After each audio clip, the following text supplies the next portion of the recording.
একটা পদ্ধতির কথা বলে দিই, জলের গ্লাস বা ঘটি হাতে নিয়ে তা একটু বিষ্ণু স্মরণ করে তাঁকে সমর্পণ করে নেবেন।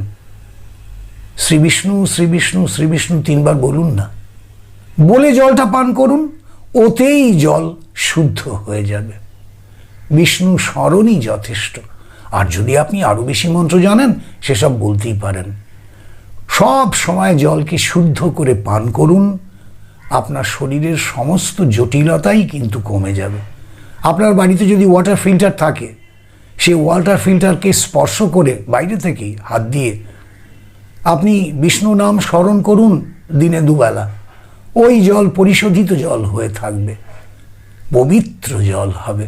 তা কিন্তু আপনাদের সকলকে সাহায্য করবে। তাই মনে রাখবেন, যেখানে সেখানে জল পেলাম আর খেয়ে নিলাম, এটা কিন্তু ঠিক না।